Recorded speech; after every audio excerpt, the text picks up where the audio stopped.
باعتقادي هي المظاهرات رسخت زعامة الشيخ غزال للطائفة العلوية، وقدمته ك آه، خليني أقول قائد، كمسؤول، كمخاطب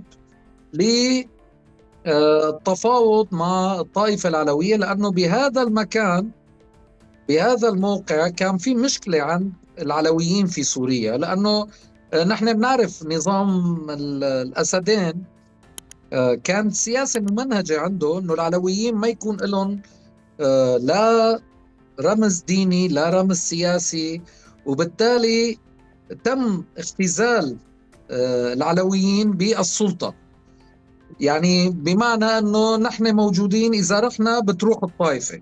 بس أنا اللي لفتني صراحة موضوع أنه مظاهرات اللحمة الوطنية أو مسيرات اللحمة الوطنية، بس المشاركين فيه كمان هن نفسهم، يعني جماعة الجولاني.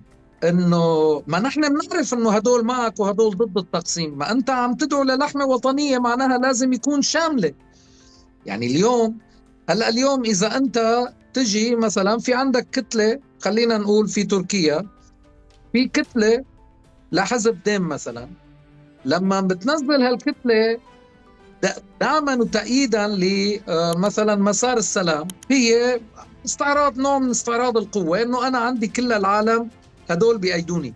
بس لما انت تدعي لمسيرات من اجل اللحمة الوطنية، اذا المشاركين كانوا فقط كتلتك، فمعناها انت خسرت عمليا، يعني انت ما استفدت شيء. لانه انت يفترض انك تطلع درجة من كتلتك المؤيدة وتروح تخاطب الكل، ما هيك رئيس انتقالي لسوريا.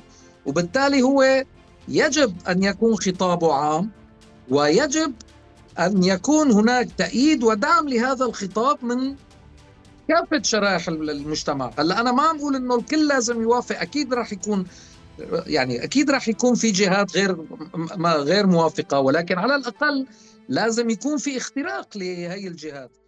يعني كان